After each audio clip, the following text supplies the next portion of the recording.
All right. That's all set.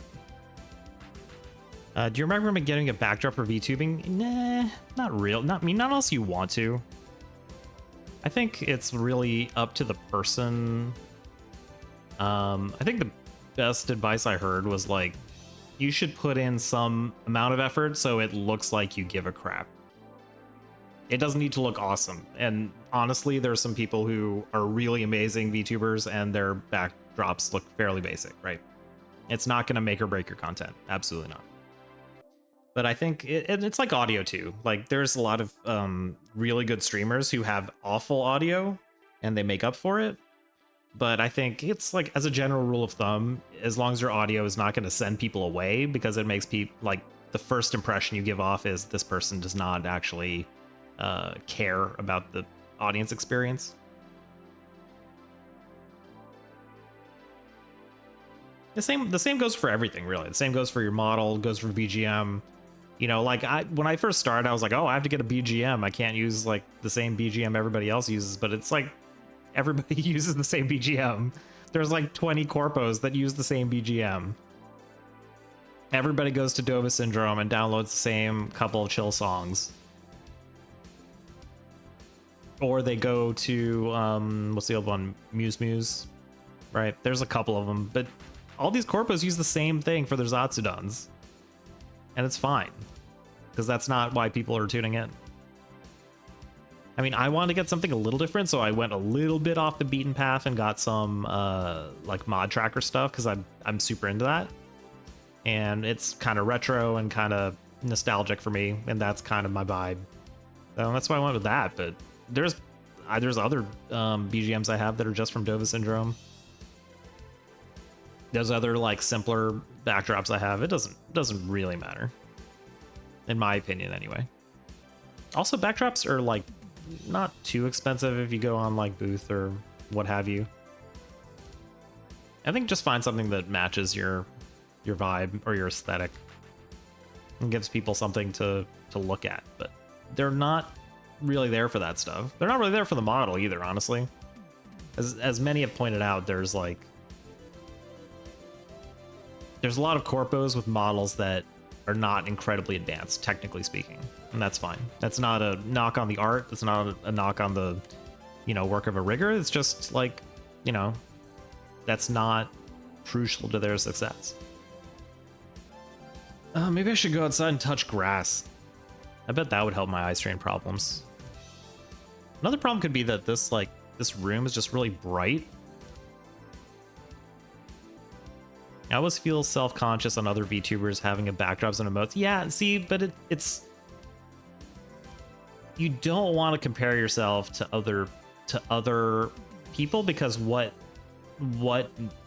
is like the draw of your stuff and what's the draw of their stuff is very different, right? Like it's natural to do that, but I think part of that problem, at least for me, was because I was spending too much time on Twitter. I was spending too much time like on Twitter, where people are spending a ton of money, let's say, on getting art commissioned, or they have tons of fan art on their tag if they're really big. So really amazing artists are trying to sort of like boost themselves by drawing gorgeous fan art, or you get like indies or corpos who spent literally tens of thousands of dollars on a lore video, getting it animated by an animation studio, and you look at that and you're like, how am I supposed to compete with that? And the answer is you shouldn't, right? Because that's a commercial, but you need a product in order to advertise like that. And at the end of the day, like, you can watch a lore video and that's cool, but at the end of the day, if you're not tuning in to what that person creates, it didn't mean anything. I mean, it was cool like for its own sake, but presumably as a VTuber, it's about things, that you want to create and put out into the world, not necessarily about like a follower count or something like that. And if you're voice acting or if you're writing the lore video, then you get something out of it. But if it's entirely like something you just paid for and exists now, it's like you didn't actually do something. And the reason that they do it is to like, help support animators and to create something for their own community, and also something that'll help advertise and grow them. But it'd be like if I paid for a billboard in Times Square. Like, that would be a lot of money, but even if, you know, 1,000 people checked it out, they would go to my content and be like, what the heck is this guy doing? He's making weird retro game videos and reacting to B movies. Like, I'm not into this, you know. That's fine, but my goal is to kind of find people who are, so that may not be a mainstream endeavor, and that's okay. Like, all the stuff that I like is kind of weird already, you know, so I try to embrace the stuff that I like that's weird, because it also helps you find, like, I know people are like, oh, just find your niche, and that's like completely overstated advice, but when I look at the stuff that I'm excited about, where I'm like, oh crap, it's a new video from blah blah blah, like, it's always something completely niche that I can't get from somewhere else. Like, the obvious answer I always pull out is Pushing Up Roses, who does like Murder, She Wrote episodes, and it's like, yeah, that's a smaller market than the number of people who are going to click on Mr. Beast makes a Squid Game show or something. But the number, like, the people who are there, who log on and want to click on a, you know, video essay about an episode of Murder, She Wrote or an episode of Columbo, they're not going to get that interest from anything else. The people who click on that video of Murder, She Wrote or Columbo, they are there for that. They are not going to be like, oh wow, a new episode of this thing about a TV show from the 80s, 90s is out. Let me go watch, you know, XQC rage at a game, right? That's a completely different audience, and they are not there. Like, under no circumstances are they going to click on that other video.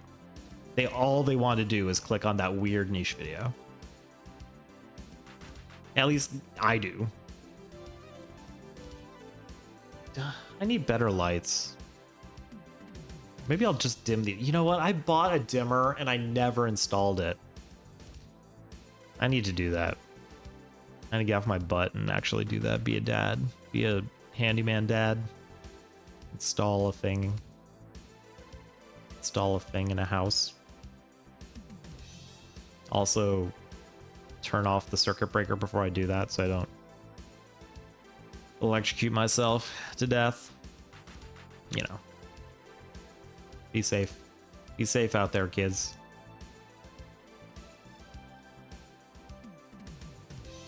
What